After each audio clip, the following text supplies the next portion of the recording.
Bismillahirrahmanirrahim. Another paper, November 22 question, paper 1-1, and this is the second video, which is going to be from question 21 to question 40.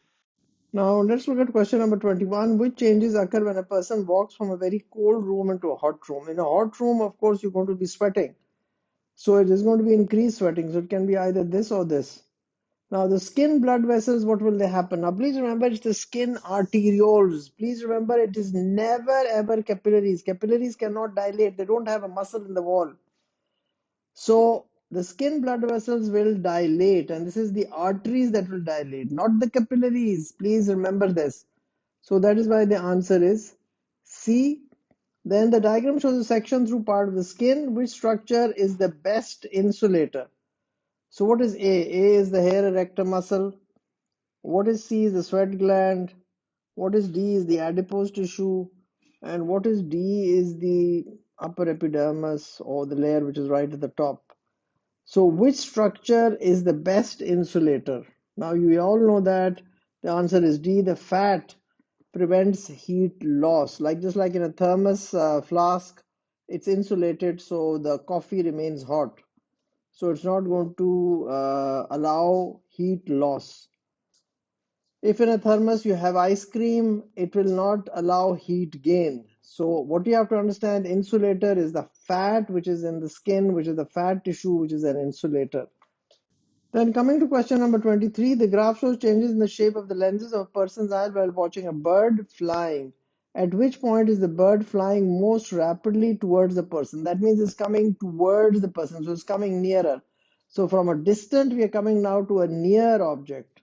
Now let's quickly revise what will happen. Now it says, what do you say here? Time, and you see the lens curvature. Now if you remember the mnemonic that I made, near more convex, distant less convex. So near more convex, distant less convex. So now the question is, at which point is the bird flying most rapidly towards the person? So it is becoming more and more convex. So that is why increase in convexity is occurring at this point from B to D most rapidly. So this is the C part. So that is that 23, the answer is C, because at which point is, I told you, near more convex, distant less convex. So you can see, please remember this mnemonic for the lens is near more convex and distant less convex. So if it is flying towards the person, that means it is coming nearer. So it says at which point is most rapidly towards the person, because it is coming nearer and nearer. At D, it has come the nearest to it. So that is why the answer to this is C. Question 24. The diagram shows a nerve pathway in a reflex action when a person accidentally touches something hot. So we've got this neuron coming from here, and there's something hot, and then this is going up to here, and this is the cell body in the dorsal root ganglion, and up to here is the sensory neuron. So 3 is the sensory neuron. Then 2 is the relay neuron, which is this part, which is this one, only this part. So 2 is the relay neuron. And then this is the motor neuron, because motor neuron goes to this muscle. So M muscle, M motor neuron. So this is the motor neuron. So you see now what it says, which row correctly identifies.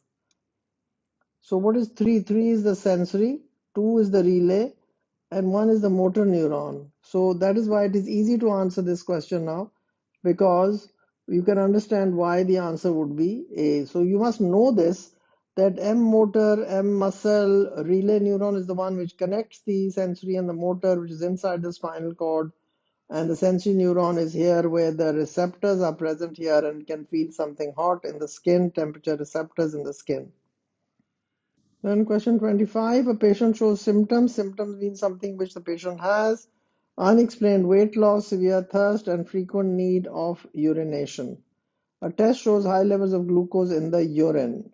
Which condition is diagnosed? Very simple, it has to be nothing else but diabetes. It couldn't be anything else, can't be cardiovascular disease, because in a normal person there's no glucose in the urine. But if anybody who has glucose in the urine, it has to be the disease called diabetes. That's part of the syllabus. That's the syllabus point. 26, the diagram shows the forelimb of a rabbit. Which labeled bone is the ulna? Now, this I think has been removed from the syllabus, but the answer is A, because the ulna makes this sort of a U-shaped structure here. Then 27, which activity is most likely to cause lung disease? Excessive use of antibiotics, excessive consumption of alcohol, injection of heroin, and smoking of cigarettes. So 27 has to be D, which causes lung disease, is smoking cigarettes. Then 28, the table shows some features of three types of microorganisms. One, cell wall, no; cell membrane, no; nucleus, no; cytoplasm, no. Two, cell wall, cell membrane present; nucleus absent; cytoplasm present. Three, all present. Which row identifies each type of organism? Now, if I was going by that, I know one was a virus. So one is a virus, so the answer is either got to be C or D. Now, microorganism 2 does not have a nucleus, so that has to be a bacteria. The other all are present. So that is why the answer is C, because this is virus, this is a bacterium, and this is a fungus. The difference was there's no nucleus in a bacterium. This is the most important thing which students forget. There is no proper nucleus, meaning there is no proper nuclear membrane, but there is a circular strand of DNA. If you don't know this, please revise the chapter on microorganisms. Question number 29. Two containers X and Y were filled with equal amounts of dough mixture for making bread. The mixture in Y had yeast in it. So there's yeast in this. The containers were left in a warm place, and this is without yeast. The containers were left in a warm place for 2 hours. The diagram shows their appearance after this time. Which substance produced by the yeast causes the difference between the dough in X and Y? Now, what has happened to the dough in container X? The dough has remained the same, but it hasn't sort of increased in volume. I didn't say increase in size, I said increase in volume. And dough mixture in the yeast has increased in volume and is really coming out of the beaker. So which substance produced by it? Of course it has to be B, carbon dioxide. Carbon dioxide is the gas which bubbles through it and it increases its volume. Can't be anything else, because what you have to understand is yeast is respiring anaerobically and producing ethanol and carbon dioxide, but the ethanol or the alcohol is not going to make the dough rise. What is going to make the dough rise is the carbon dioxide. Question number 30. Which types of microorganisms carry out decomposition in the nitrogen cycle? Anywhere, decomposition anywhere, anywhere. It can be in the carbon cycle or the nitrogen cycle. It has to be only bacteria and fungi. It can't be viruses, viruses. No, viruses cannot do any decomposition. They're non-living. They have to live inside another living organism. So viruses was all rubbish, viruses was all wrong. Then question number 31, which actions can be used to control the malarial pathogen?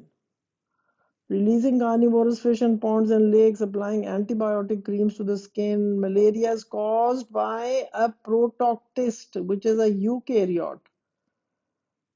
And it is transferred from one person to other by the Anopheles, female Anopheles mosquito.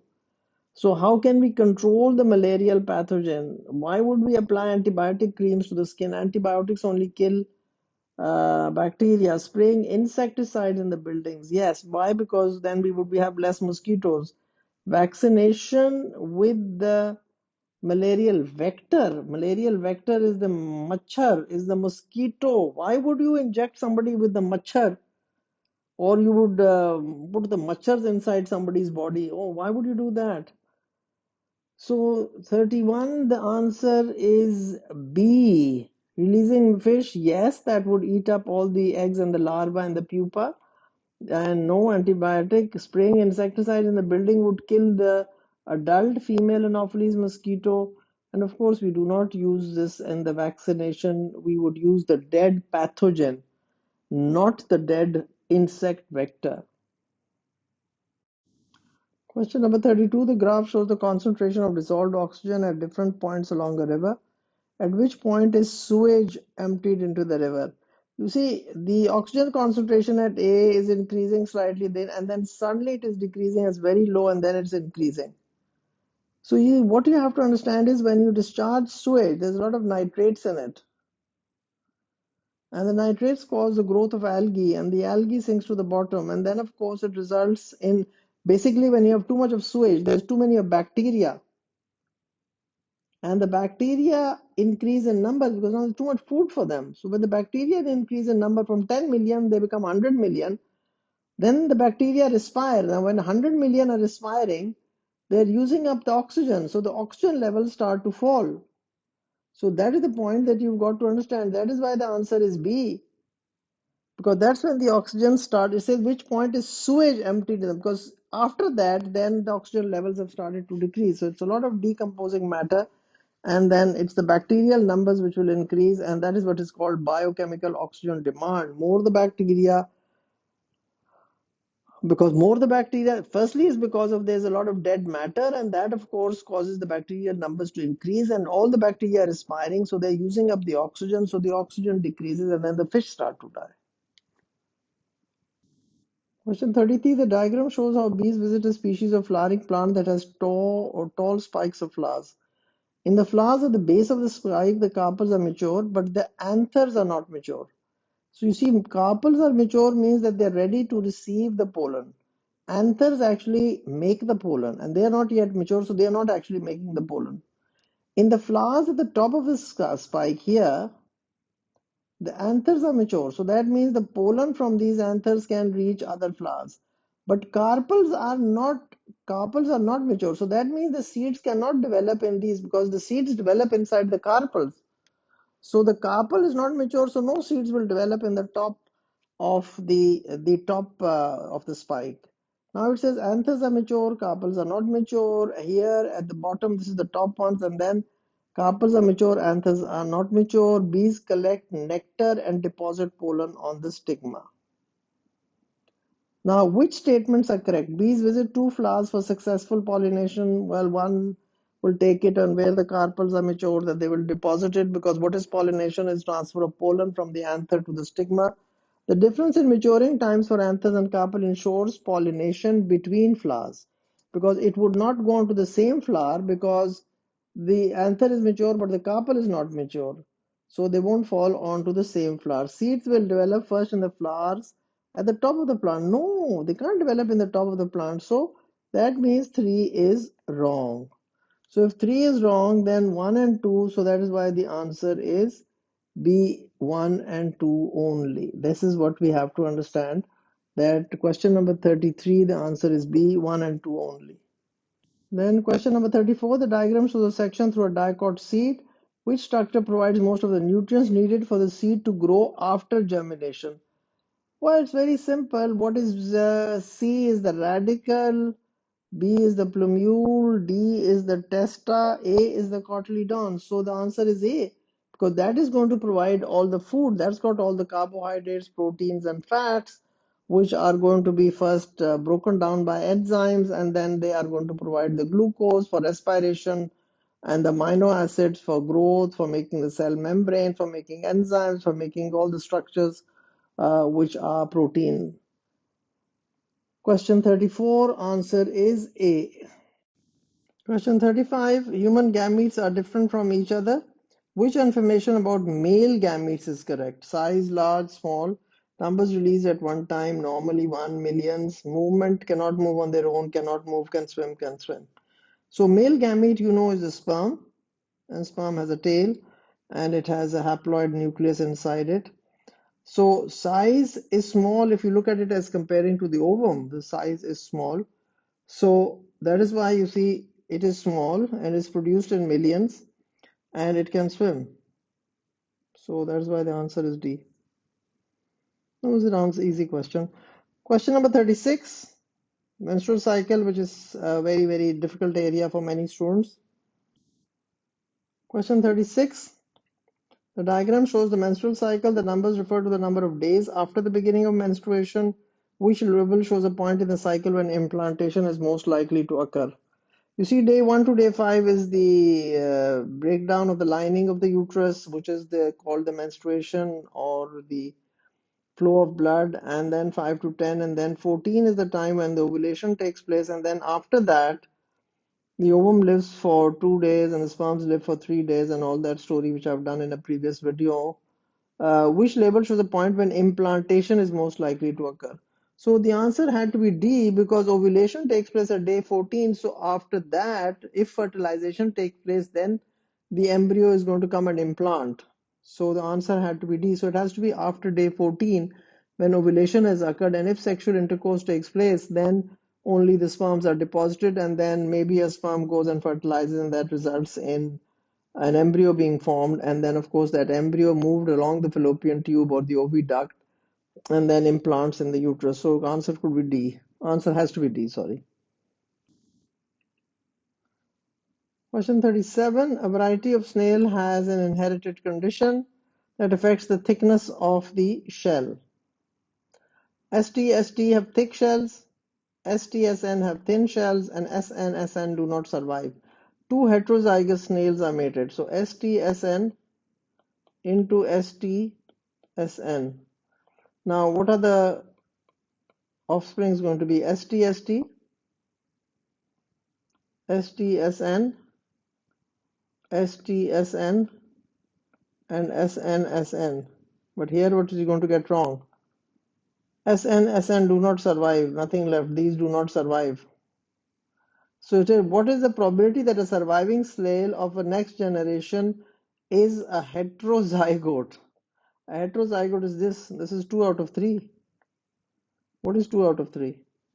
What is the fraction, or what is the fraction that you're going to talk about? So you see, this is how you get things wrong, is because two heterozygous snails are mated. This one, you have to actually kill this one. These one are not going to survive. What are the living ones? These are the living ones, these 3. So this is 1, this is 2, this is 3. 2 out of 3. D is equals to 0.67. For a probability that a surviving snail of the next generation is heterozygote. These are heterozygotes. 2 out of 3 heterozygotes. Question number 38. A man of blood group A and his wife of blood group O had 2 children, both of blood group A. The man concluded that must be homozygous for the LLIA, since he thought that his children would be of group O if they were heterozygous. Why was this conclusion unsound? Blood group mutations are common. Genetic ratios are unreliable for small numbers. His wife might have been heterozygous. Wife is blood group O. How can she be heterozygous? O group people are what? IO. The expected ratio for a heterozygous and a group O mother is 3:1. So you understand, unless you know this question, you can only do this. Now it says 2 children. 2 children is a very small number of progeny. That's the syllabus point. Why do the genetic ratios do not work in a small number of progeny? And then of course I explain it in my video that, when I say you have a 10% chance of getting 100 out of 100 in your maths exam, and I let you take the exam only 2 times, well, you might get it, you might not get it. So that is why the answer to this is B. The genetic ratios are unreliable for small numbers. Now, this is also wrong. This is not a question on mutation. The expected ratio of a heterozygous father and O is not 3:1. So I worked this out for you so that you know what I'm talking about. The expected ratio for a heterozygous father and a group O mother is 3:1. No, it's not 3:1. It's 2:2 or 1:1. This is heterozygous father, A group. A man blood group A. Heterozygous means IAIO. Wife blood group O has to be homozygous, IOIO. So they have a 2:2 or a 1:1 chance of having an A group or an O group child. So it's not 3:1. You should do this working on the paper and you should see whether this is correct or wrong. But of course, I figured it out because when I teach the syllabus, this is the point which I give you all the time. This small numbers wali story, this is something which I tell you when I teach you this chapter, and this is actually a syllabus point, that why the numbers do not agree with the ratios, because when they're just talking about 2 children or 3 children or 4 children, this does not work for that. 39. In a garden, there is a species of insect which can be either red or green in color. The green insects are well camouflaged. Birds that eat insects start to live in the garden.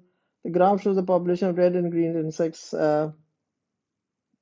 The populations then change once we have introduced the birds that eat the insects. What is this example of? Artificial selection is something which is for human benefit. This is no human benefit. Continuous variation is when there are a large number of intermediates. Incomplete dominance is when you have 3 different phenotypes. Red flower is crossed with a white flower and you get some pink flowers. There is no such story. So the only answer left is natural selection, which is the D part of the MCQ. You see, question number 40 was a little bit of a weird question. I don't sort of think it's a very nice question, but I'm not going to go into discussions with Cambridge on that. What can be the benefits of genetic engineering of crops? So, anything with genetic engineering means it has to be of human benefit. We genetically engineer, a lot of research goes onto it, a lot of money goes into it, a lot of scientists work on it, a lot of agriculture experts work on it, and that should make everything better for the human beings to make more money, because as it is, human beings are becoming more and more greedy day by day. We think money is everything. That is one of the biggest problems, the dilemma of this age. Crops that can be stored for longer, crops with a better flavor, less use of fertilizer, less use of pesticides. Yes, the answer is A. All of these are correct, because all of these will make life, it will make the life of the farmer richer. Because crops that can be, that means they won't decompose. So something you do with the outer fruit wall, like tomatoes now have a thicker ovary wall, which of course makes it so that it doesn't decompose. Then crops with a better flavor, yes, that's important. Less use of fertilizer, less farmer has to spend less money on the fertilizer, less use of pesticides to kill insects, and we use the Bt toxin, which of course as soon as the insect starts eating the leaves, the insect dies. So we don't use a lot of pesticide. So that completes this paper, and I hope this is beneficial. Please let me know if there's anything else that I will of course be posting a few more paper ones, which are the latest paper ones. And best of luck, and please do subscribe. Thank you very much.